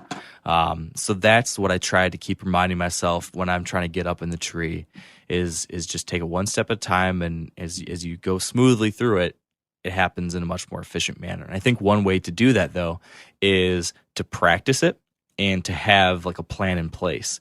So when I first started trying to be a mobile hunter, like I got my sticks, I got my portable tree stand, and then I just went out hunting one day with it. And I never practiced with it before. And it must have taken me like 45 minutes to get up in the tree. I rattled and I clanked buckles, and, I got up in there, and then I realized, oh crap, I got to go down there and get my backpack and get my bow. I'd forgotten to tie things, and just a mess.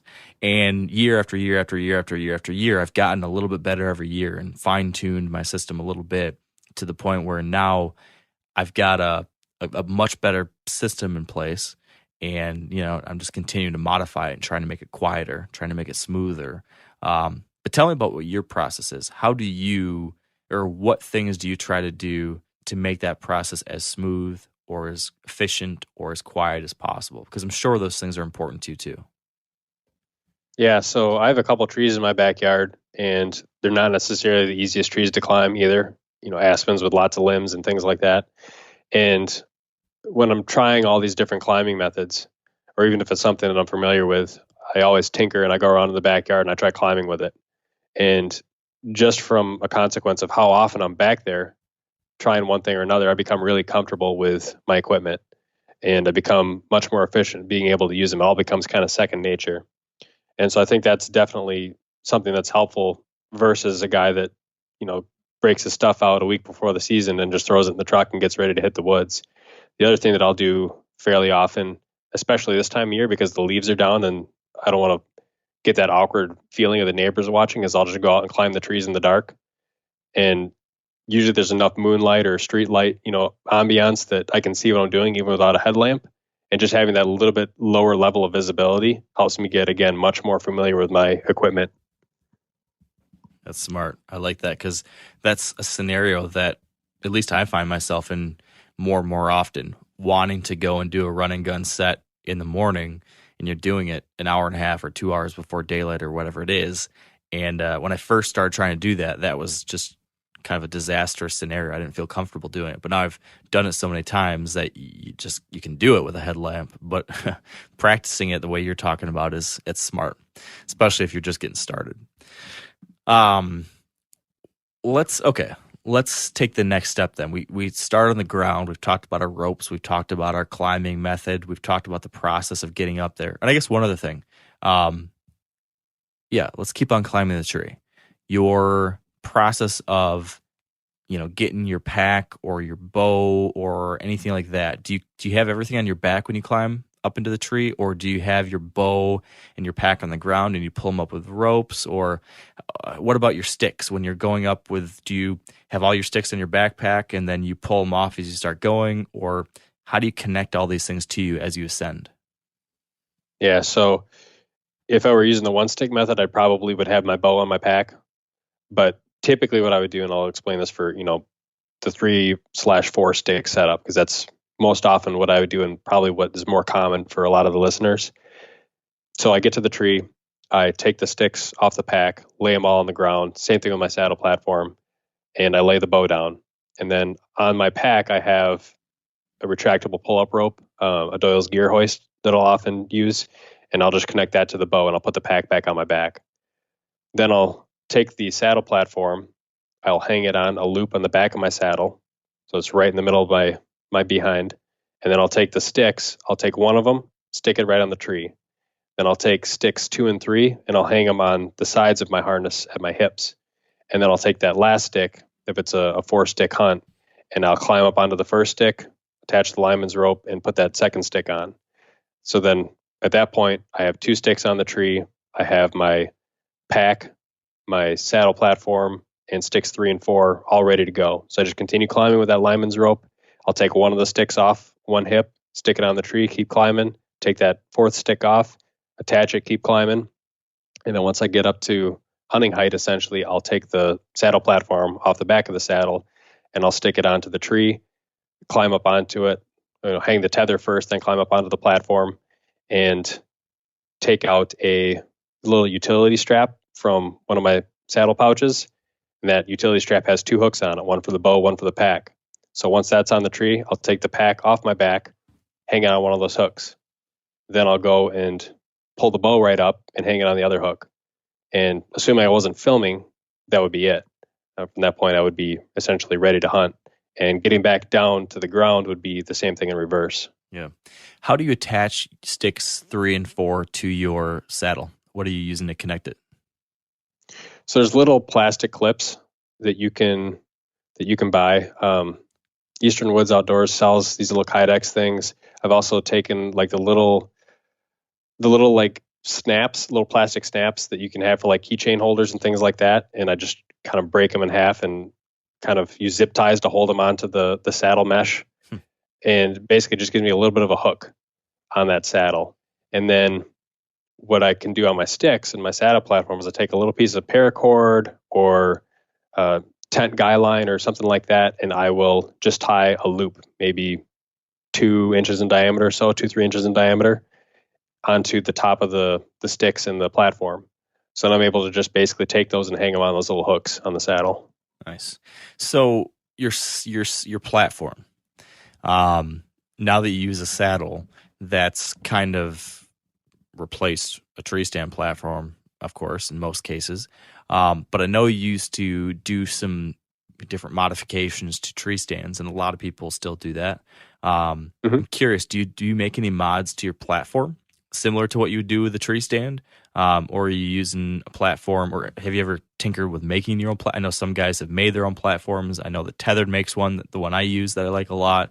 But what are you doing with the platform these days? Yeah, so I started off with the DIY ones, right? Before there was a commercial option. Everybody was anybody who was making a saddle platform, it was basically DIY'd at that point in time. And mine was no different. And I've graduated to now using the one that Tethered has, and I actually helped design that one.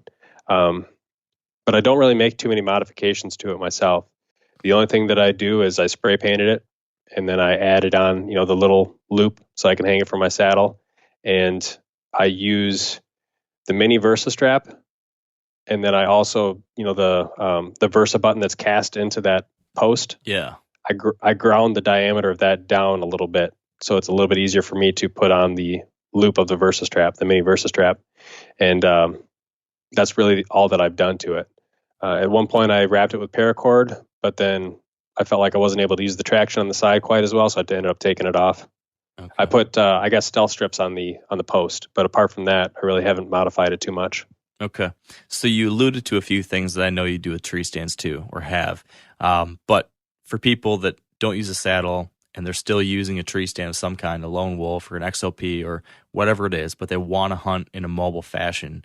Can you describe some of these modifications that you recommend for tree stands or that you've tried in the past that someone could try?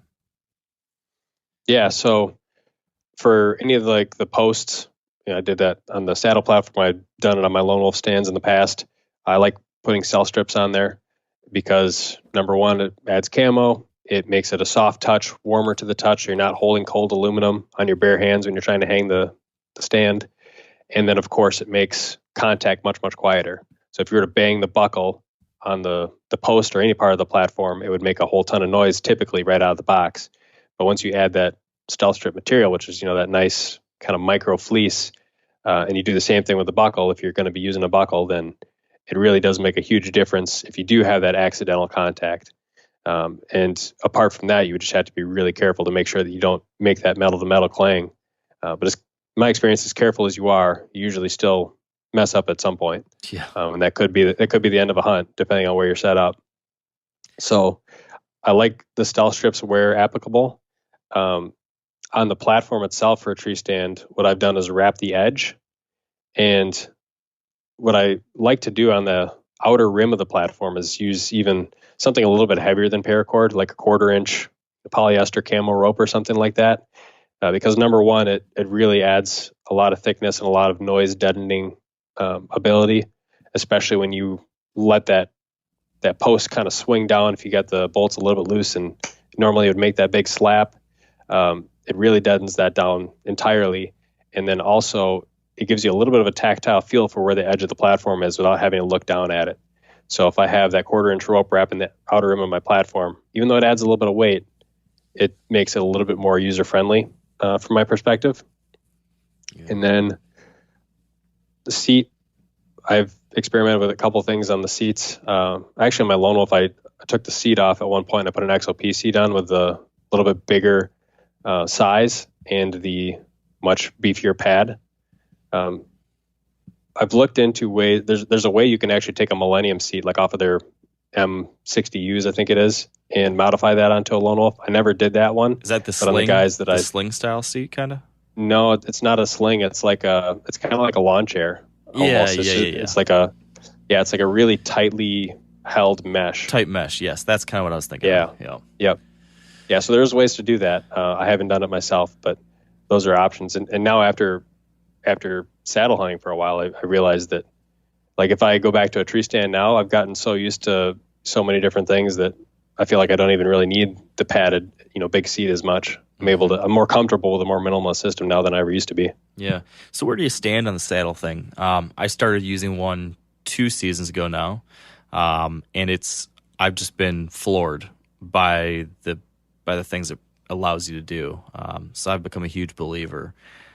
Where do you stand on that? You plan on just using the saddle for most of the time moving forward, or do you see a need for grabbing your portable stand still at times? Where's your head at? Yeah, it's definitely my primary system, without a doubt. What I usually tell people when they ask, because I get this question quite a bit, is I'm not opposed to going back to a tree stand for when the situation calls for it. And when the situation might call for it would be, let's say I got a spot where I've pre-scouted it. I know exactly the tree I want to be in. That tree has maybe a little bit of a slight backward lean. It's got a bunch of branches and stuff hanging off the backside. So ideally in that setup, I'd be on the front side of the tree with that little bit backward lean, and that's where I would put my tree stand platform. And that would just be like one scenario. But if I'm going in blind to a spot, or if it's anything else than maybe that particular scenario that I just described, I feel like there's a lot more versatility with the saddle in terms of where I can set it up not only in the tree but also on the ground, like some of those ground type setups that I alluded to earlier. If I'm sitting on the front side of a tree, a lot of times what I'll do is I'll just take that platform and I'll hang it 6 inches off the ground, and that gives me a little bit more clearance for my cam when I'm swinging the bow around a ground level. Same thing if I'm on the backside of the tree, I can hang the tether off the backside of a big tree, hang behind that tree in the shade, and basically be more comfortable than if I was just sitting on the ground or standing behind the tree. So really, I feel like it gives me a lot of versatility in addition to obviously being, a quiet, safe, portable system. Yeah. A big thing I've always liked about the saddle setup is just how much more lightweight it is. if you've got a couple mile hiking, it's a night and day difference between hiking and with sticks in a stand versus just sticks, and the bulk and everything. We've talked a ton about your kind of hunt, your elevated hunting gear. Is there anything else from your, whole selection of gear that you have found helps you cut weight? If we're talking about how to become more lightweight when it comes to heading into hunt, anything we haven't talked about? Traditional bow saves you a few pounds. Yeah, true. But that's obviously not practical for a lot of guys. One thing that I played around with a little bit this year actually was both my boot system for late season and my clothing system. That both had significant impacts on how much weight I'm carrying in once it gets colder. So in the past, when it's gotten cold enough, I've either walked in with heavy boots or walked in with lighter boots and carried heavier boots. But one of the things I did this year, and I really ended up liking it quite a bit, was I used uninsulated boots and just like a lightweight pair of hiking socks for every hunt this year. And what I would basically do is I would pack in a pair of those insulated boot covers, like the Arctic Shield ones. There's a couple other brands out there now too. I think Dan Johnson does the same thing now. And he said he likes that. I heard that. It's definitely less weight than bringing in an extra pair of boots. You can supplement it with hand warmers if need be, and your feet don't sweat nearly as much. At least for me, my feet sweat even when I'm sitting on the couch watching a football game. Right. So what I like to do now is I'll take a antiperspirant foot lotion. I'll rub it on my feet. Then I'll put on a liner sock, thin polypropylene. Then I'll put on a midweight wool sock and then an uninsulated boot. And that'll take me without my feet sweating as far as I want to go. And then once I get set up, I'll put those boot covers on and add the hand warmers if need be. And my feet have not gotten cold. So that's definitely a big step up in terms of just kind of usability and comfort in the woods, in addition to not having to carry that extra weight that I used to bring in pack boots. I would lash those onto my stand just so that my feet wouldn't get cold. And that's not going to be an issue anymore. Yeah. The other thing I played around with was, historically I would be the bibs and parka kind of guy. Mm-hmm. And I would walk in with base layers and some kind of wind shell. And then once I got to the tree, then I would put on my insulating layers. So I would almost be kind of like doubling up on the shell fabric. And what I tried this year is basically I would take a little bit oversized shell and I would walk in with that over top of my base layer, but then I would just pack in puffy type garments, whether it was a synthetic puffy or a down puffy. And then once I get to the tree and get set up, I would take off that shell, put on the puffy jacket and put the shell back on over top. And that saves me a significant amount of not only weight, but also bulk when you look at it from the perspective of just how many layers of clothing I would typically be wearing. Yeah, I like that a lot. I've tried something similar. Just whatever way you go about it, having a layering system like that in mind and knowing when to use some and when to add some later, just having that figured out is a big shift for a lot of people that helps. So smart to be thinking about that stuff. Yeah, definitely. Anything else on that front? Or otherwise, I'm curious about heavyweight hunting. Trying to think in terms of lightweight, light headlamp, light binos. Your bow is going to weigh what your bow is going to weigh. So, that's kind of almost a separate discussion. Yeah. Well, what about? I can't really think of anything too ultra specific.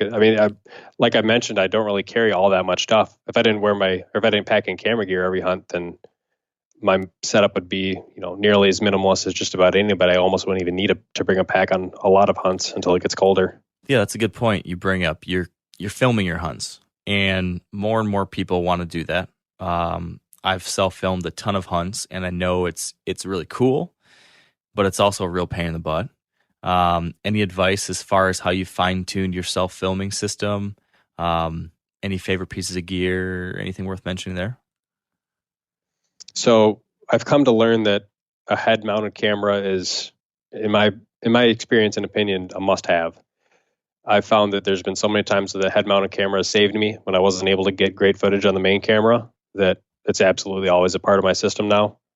And with the saddle hunting, I like to run a wide angle action camera on my tether, looking back down for a nice second angle that I can throw in. And then in terms of kind of the main camera setup, there's a couple decent systems for, mobile ultralight. If a guy wants that kind of a camera arm setup, Out on a Limb makes a good system. Fourth Arrow makes a decent system too. I actually modified mine pretty heavily from what it originally was, swapped all the steel stuff with aluminum to make it a little bit lighter. But apart from what type of arm you're running and what type of camera you have, it's pretty cut and dry in terms of that main camera arm. There's not really a whole lot that I do that's really unique.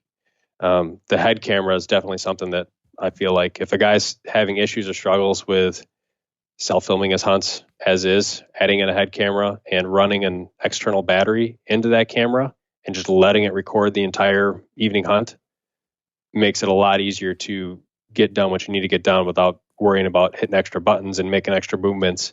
And then you can just edit out whatever you need to after the hunt is over. Yeah, it looks like you've got like you're flying a jet plane or something when you see the setup you've got in your head. It's quite a system you got in place with the battery pack on the back and then this camera on the side. Describe what camera you're using, how you connect all these things. I think you've got a external mic, a little tiny boom mic attached to. At least I've seen you wear that at least once. What's that system? Yeah, so I've tried a few different microphone things and not been ultimately extremely happy with a lot of them. Really, the easiest thing from if you separate yourself from the main camera, which might have a shotgun mic in it, for capturing that other audio, I like to have just a lavalier mic into a recording device that's tucked into a chest pocket and just have that run the entire hunt. And that's capturing all my voice audio. And it's just capturing kind of your ambient noise and ambient audio that sometimes may or may not be better than what your action cameras are able to capture. And generally, your main camera with your shotgun mic is going to be the best audio. But then in terms of the other stuff that's on my head, I've done a Sony X3000 on a Solvid head mount. I've done an Osmo Pocket on a DIY head strap. Both of those basically with external batteries plugged in. Either one works. I like the footage quality, definitely the Osmo Pocket better, but it is a significantly more hassle-prone piece of equipment to use than the Sony was. And I think even now there's definitely better options than that Sony. Like the Missouri hunt I filmed on the Sony for the head mount, and looking at like the GoPro 8 and other cameras that are on the market right now, like the Insta360 1R. They have a 1-inch sensor action camera. They're definitely better now than what I've used on some of my videos in the past. So it real simply is just a 4K action camera. I think 4K is huge for a head mount because you're going to want to have to crop. You capture wide, capture everything, and then you crop in editing to get something that's respectable. So some guys will film in 1080. I think it's absolutely on an action camera, in my opinion, worth it to film in 4K and just deal with the bigger file sizes and deal with a little bit extra editing work to crop in. And I think you tend to be a little bit more happy with the end result. Yes, that's something that I have wished I did more often. I've always had a GoPro, and then I have never liked it on my head. I just never got comfortable with it, so I would put it on a tree mount, or I would stick it on a selfie stick or something and stick that in my backpack, and then I would tell myself, well, when you've got a deer coming in, you'll remember to turn it on and hit record. And 8 times out of 10 I don't. It's been great the couple times I used it, but your system of always having it there and always having it on, that makes a lot of sense. But because typically if you're right-handed, you're gonna have the camera on the left side of your head. And so if you don't have it turned on, that means if you got your bow already held in your left hand, it means you got to take your right hand, reach across your body and turn that camera on. And I've gotten busted with that little bit of movement before, just trying to turn that camera on. So I always like to leave them running. Yeah, smart. Well, I've been yapping your ear off for longer than I thought I was going to. So I wanna wrap this up so your whole night's not sunk. But we spent a lot of time, talking about first your style of hunting, And then the gear you use to allow that style of hunting, it's being mobile, it's being adaptable, it's adjusting to what you're seeing, what's working, what's not, the kind of stuff strategy or the sort of stuff strategy. And if that is the strategy that you plan on moving forward with, and that's going to be, right, some evolution of that will be how you're hunting 5 years from now, 10 years from now. You want to be getting better and better every year. Tell me this. When you sit down at night this year, it's 2020, it's the winter, I'm sure, based off of what I do know from you and what I can imagine about you, is that you're probably like me, and that when you lay down at night, a whole lot of nights you're thinking about what can I be doing better, or what's the next thing, or how do I prep this even more perfectly for this next season.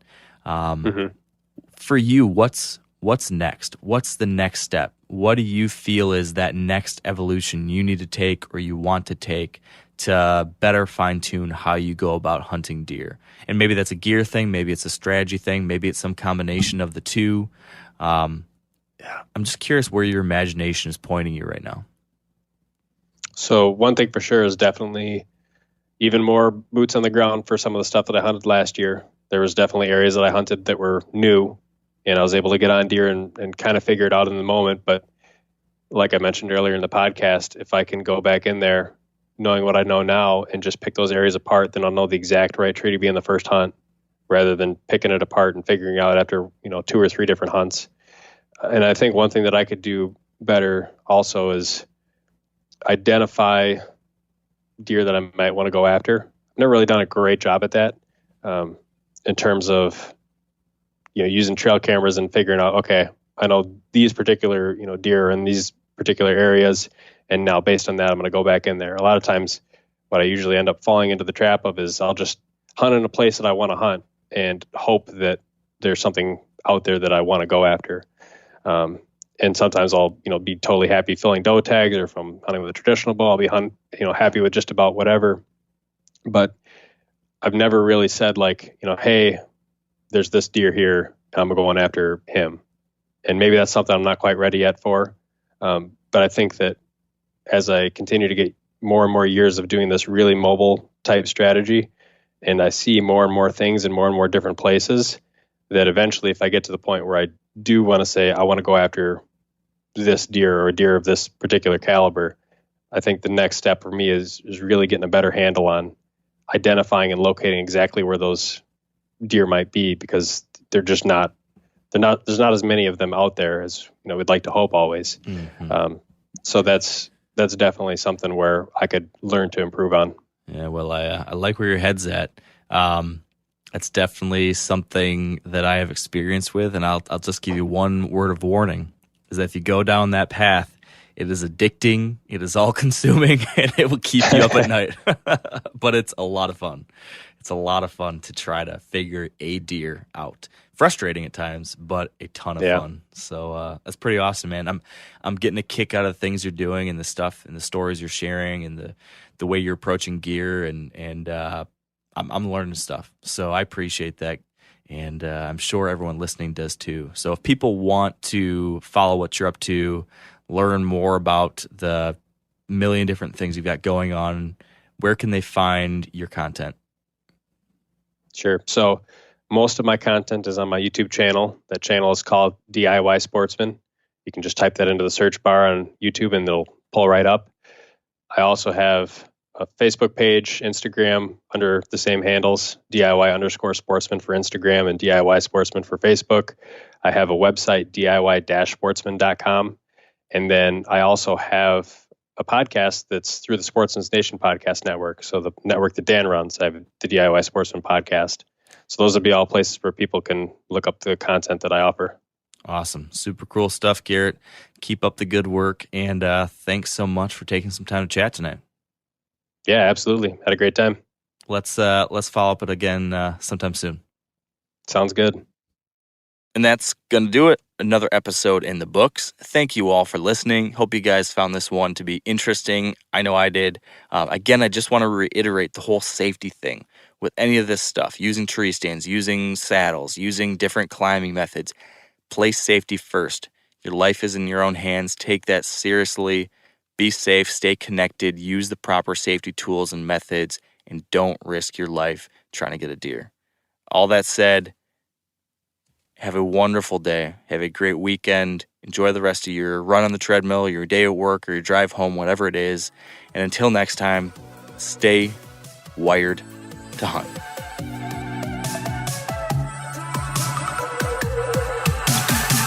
I'm sure a lot of you guys remember the old ceremonial hunting tradition of eating the heart out of the first animal you kill. Meat from those organs are among the most nutrient-rich foods on the planet.